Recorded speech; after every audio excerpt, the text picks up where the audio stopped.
مشرانو کشرانو یو خواست ټولو ته کوم پیغام یې ورته چې بیا دا مېلمه راغلی دی او نن هم راته وایي چې دا مېلمه دی نو زه د افغانانو په غیرت کې مېلمه کېدی نه شم ځکه چې زه پخپله افغان یم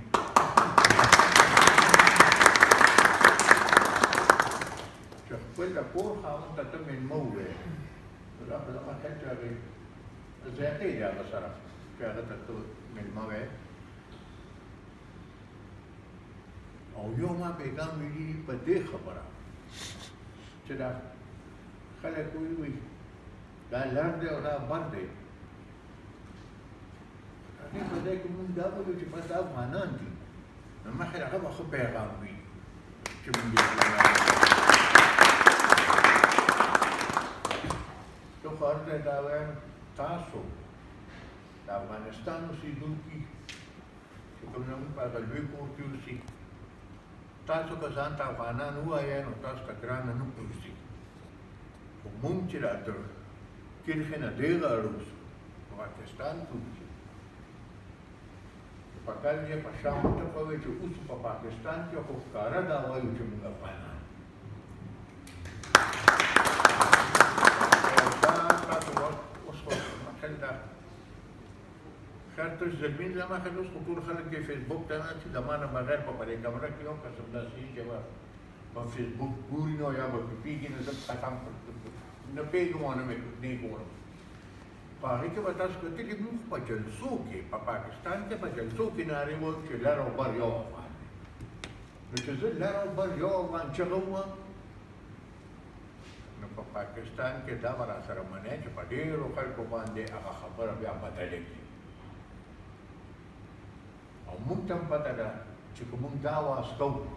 د دې اواز نه به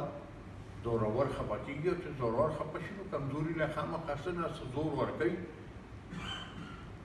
هغه زور ته موږ غاړه ایښې ده یو قوت د دنیا داسې نشته چې به د دغې نارې نه موږ منې کړي چې لر او بر یو افغان دی زه خو یو واقعه به درته ووایم مشرف صاحب چې مشرف دا ټول سیاستدانان راوغوښتل د افغانستان په مسله خبره کوو دا یې کورسۍ وه نو داسې ځان سره د مولانا فضل الرحمن او قاضي حسین احمد او دا ملیان یې تاسو کېنول ځان ته او مونږ چې وو زه محمود خان او افتاب خان مونږ یې ورته داسې مخامخ کېږو دې فضل الرحمن سره زما ګپ دی چې راته راوړه پوهنتون چې ډېر لوی رزیل دی دا جرنیل مې ولې مړه وایي مونږ درې واړه دلته یو ځای څلور واړه کېږو نو په مونږ به اول خبره وکړي او بیا به ستاسو نمبر شي نو چې څه درله پخلی درڅخه کنځل به مونږ ته کوئ ما ورته مولانا مونږ چې غلط مونږ کنځل نه کوو سیاست کوو کنځل نه کوو خیر دوی خپل نمبر تېر کړ هغو کې مخامخ چې راکم قومپرست ناست وو هغې کې کولمبي سر کې ځو نو چې مشرف ماته وویل ته خبر وکړه نو قاضي حسین احمد راوځه کړ ویې چې ته د ده نه څه تپوس کوې دی خو هسې وایي چې زه افغان یم مشرف ماته چې هغې اړتیا وکړه ما ته ورته څه وایي چې زه افغان یم زه وایم چې زه افغان یم ورته جیلین صاحب یو خبره بلکل واضحه د دنیا په هر ګوټ کې چې پښتون ناست دی دا پښتون افغان دی هر پښتون افغان دی خو هر افغان پښتون نه دی هغې کې ورسره دا اوس بوکم شته او تاجک هم شته او ترکمان هم شته او هزاره هم شته دا ټول افغانان دي نو مې چې هر پښتون افغان دی خو هر افغان پښتون نه دی ما ورته چې موږ خو ته به د یا خبرې یا نه پکاري چې دوی دې خبر دي چې موږ پښتانه خو دلته چې کاغذات مات کې ته وګورې نو زموږ قوم افغان لیکلی دی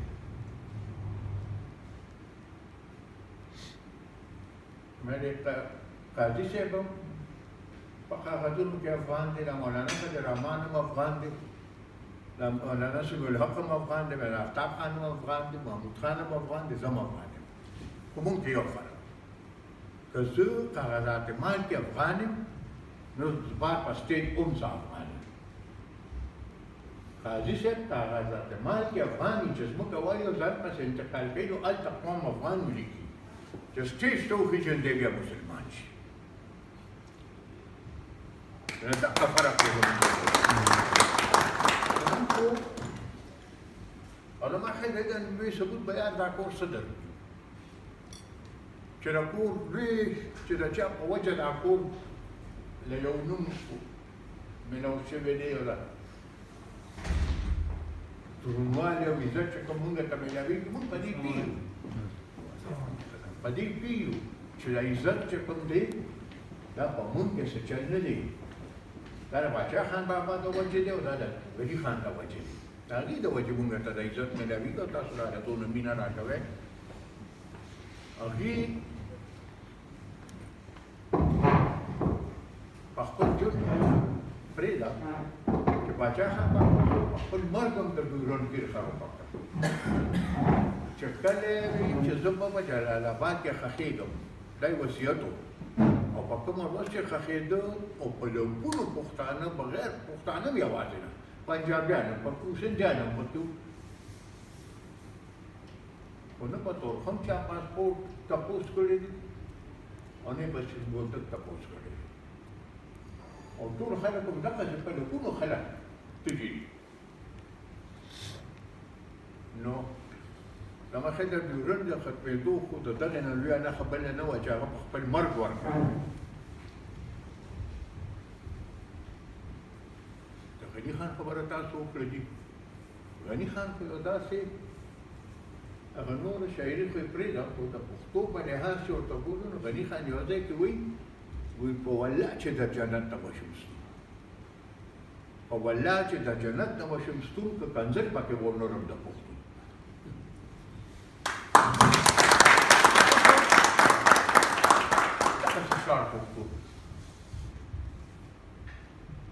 دا هم دا ډېر کمو ملګرو ته په دا پته وي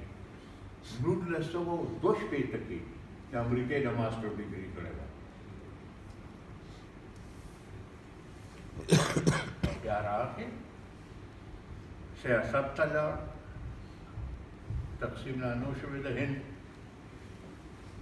او د هند چې کومه اسمبلي وه چې هغې کې دا څه ده کې دا اوس چې زموږ صوبه ده ټولې صوبې په هغې اسمبلۍ کې یو سیټ و په هغه یو سیټ باندې غني خان تلو الیکشن یې ګټلو دی ناست په کانګرس دغه کې نو یوه شاعري نه ده راغلو سیاست هم دغه دغه او خامخا په دغه کور کې چې ته یو داسې کور کې پیدا شي چې د کسان د چیو په میز هم تش سیاست وي او غرمې ډوډۍ په میز هم تش سیاست وي خو مړه چې تر کومه ویښي سیاست هر چا نه سیاست خامخا دونه څه ډېر عقل فکر هر انسان لري ځي په خوا یو خبره ته به زه د باچا خان بابا یو وینا تاسو ته راوړم چې باچا خان بابا به وي پښتنو په هېڅ خبره اتفاق نه ده کړې ما څه وینا یو نو ما ته یو ورځ تپوس وکړی بیا هغه یوه خبره څه ده هغه دا دی چې دوی خپل منځ کې اتفاق کړی چې موږ به اتفاق نه دلته یو خبره باندې نن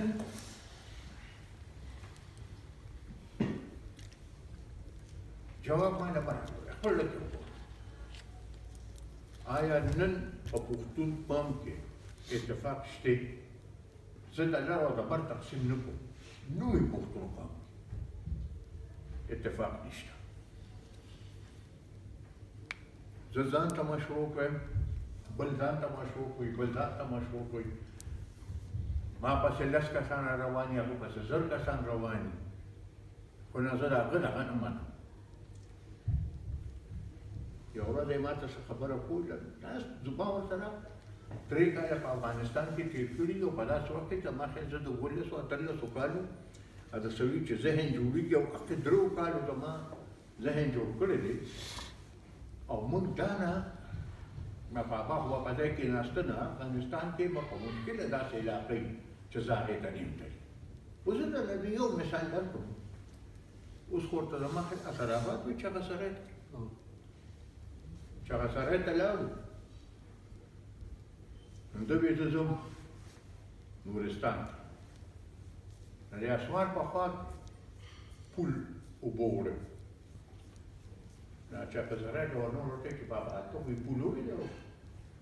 او ورته چې پولوړي دی زما پیاده لاړ شي دا اسمان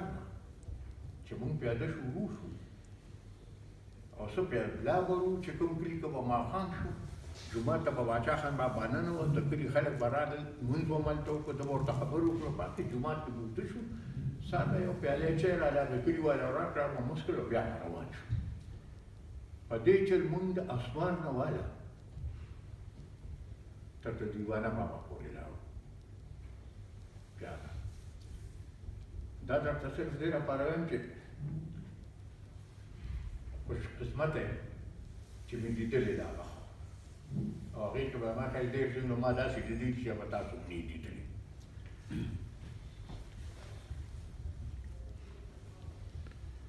یو شي باندې به باچا خان بابا زور اچوه چې هغه تعلیم رومبې آزاد سکول یې جوړ کړو په خپل کلي کې پورتباندو کې او پورتباندو کې چې سکول جوړ شو نو رومبې دواړه کان چې په هغې کې داخل شو هغه یو غني خان او یو غني خان باچا خان بابا وایي چې که زه پکې خپل بچي داخل نه کړم نو بل پښتون له خپل بچي بیا نه راوړم خو چې زه پکې خپل بچي داخل کړم نو هله به ورله د نورو پښتنو بچي راځي نور خو ټول سکولونه دغه شو یو په پهو کې اوس هم یو سکول آزاد سکول شته دا چې باچا خان بابا چې کوم تعلیم سره دغه نو موږ یو پروګرام شروع کړی دی باچا خان ایجوکیشن فاونډیشن په نوم باندې څو ولسو ته هغه سکولونه رسولي دي دا نه ده چې هغې کې فیس نشته نه هغې کې چې کوم ماشومان راځي هغې له کتابونه او ورتي دا هم موږ ورکوو موږ یې د خپل جیبه نه ورکوو خدای دې پښتنو سره ښه شي چندې راکوي او په هغه چندو باندې د 11 سکولونه لګیا دي چلېږي حکومت په ډېر دغه وشو اول سر کې خو ډېر په موږ باندې زور راغی په دې چې په هغه سکول کې چې سهار لکه عام سکولونو کې ترانه غږېږي نو قومي ترانه وشي په اثر زمین شهرباد ووایي چې څنګه خلاصې شي اوس د پښتنو ملي ترانې ووایي نو بیا ای زما وطنه د لالونو خزانې زما او زموږ په سرکاري سکولونو کې پښتو ژبه نشته د دې وجې ډېر خلک داسې دي خصوصا پښتانه چې هغې نه پښتو لوستی شي او نه پښتو لیکلی شي په دغه سکولونو کې ورسره موږ داسې چل کړی دی چې د شپږم جوماته پورې که یو سړی پنجابی دی او که سندی دی او دغه سره همکاري شو خو چې دی د شپږم جوماته پورې پښتو د ده لپاره لازم مضمون دی په نورو مضمونونو کې فیل کېږي خیر دی چې پښتو کې فیل چې دی به بره نه ځي پروموشن به یې دی به خپل کلاس کې ناست دي ځکه چې امام د باچا خان بابا خبره وایي په کوم قوم چې خپل ژبه سپکه شوه دی په خپله سپک شي اقوام سپک شي او د کوم قوم نه چې ژبه روکه شوه اقوام روک شي کوم اړخ سړی د باچا خان د ژوند رواج که راغه ته ساتګي ووایم یو مشهور تصویر دی اوس خو په انټرنیټ شته که څوک یې شوق کوي ویې ګورئ دی د جذب راکوزېږي په هند کې ښکته ورته د هند وزیر اعظم ولاړه ده صدر یې ولاړ دی دا ټول بېل فوج ایرفورس او د نیوي دا ټول خلک ښکته ولاړ دي د یو دونه پنډوکې اغوښتې دی هغې داسې ترخکې نیولې دي او راکوزېږي ما ته بیا درنه خبره کوله وایي چې ښکته راغلل نو یې ما ته چې بابا دا پنډوک تا ماله راکړه ما ته چې نه بچې زه ځان سره دونه سامان ګرځوم چې زه یې په خپلې اوچتولی شم دا زه په خپله اوچتولی شم نو هغې کې وسو یو جوړه جامې یو جانماز یو تولیه او ټوتپیسټ او برش او صابون یعنې ما په عمر کې د باچا خان بابا درېیمه جوړه چېرته نه ده لیدلې چې د کمیسونو که خیال وي دا ټولو کې اول شلېږي نو دا بیا خطا ما ته به ګنډه دا به خطا اخر چا به د ګنډلو نه ووتو نو ما ورته بابا بس ته قسم مې نور نه ګنډلي کېږي وایي ښځه ورته وویل چې راله بله جوړه دوه جوړې جامې به وې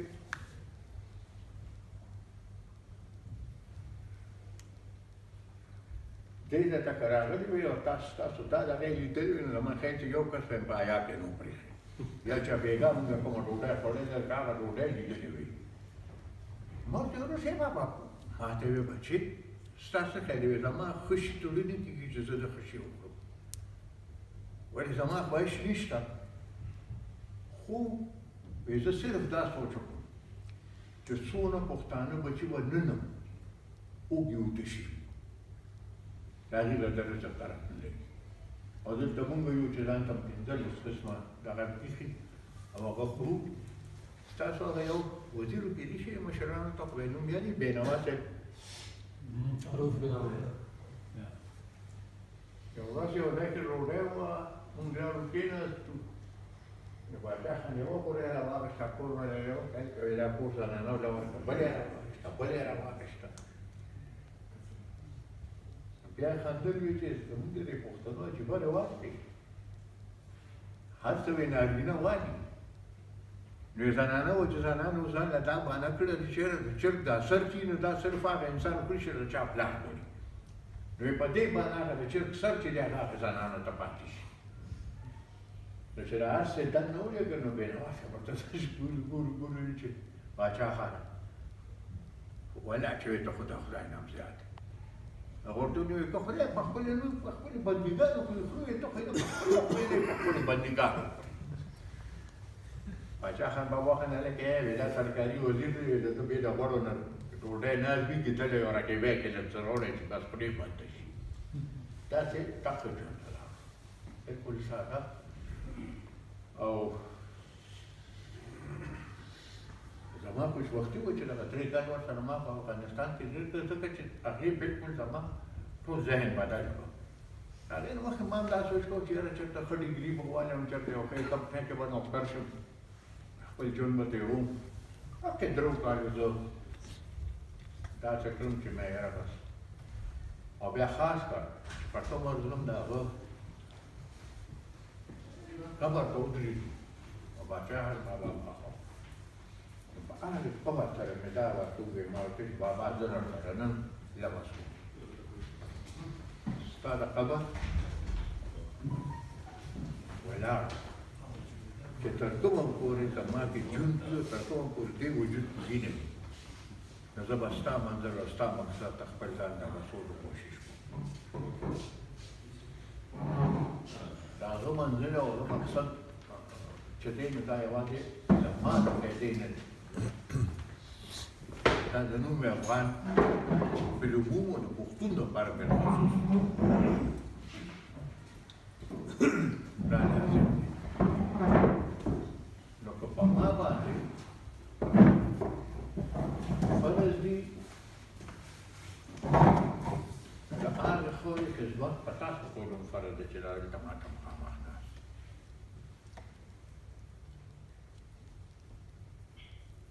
دا درته نه وایو چې پېښور ته راشي او موږ سره جلسه کې ودرېږي او موږ سره جلوس کې ودرېږي او موږ سره جیلخانې ته لاړ شي نه هغې لپاره موږ پوره یو دقه درنه غواړو چې په شام ودرېږي په شام ودرېږي او ټپویم په شا لکه څوک چې ښه کار وکړي مشران یې په شا وټپوي بس تاسو هم تش په شا ټپوئ نور زمونږ کار په دا درته وویل برابر درې کلي وې چې پیرنګیانو د پښتنو په سینه راښکلې وې یو د ډیورنډ کرښه وه لویه یا یو هغه کرښه وه چې د قبایلو څه چې وه ستاسو ریډیو والا آزاد پښتونستان وي او موږ محکوم پښتونستان به موږ ته وي هغه یو کیله وه او یو کیله هغه وه چې د بلوچستان د پښتنو او د پښتونخوا د پښتنو په منځ کې یې راښکلې وه د خدای کرم او د باچا خان بابا برکت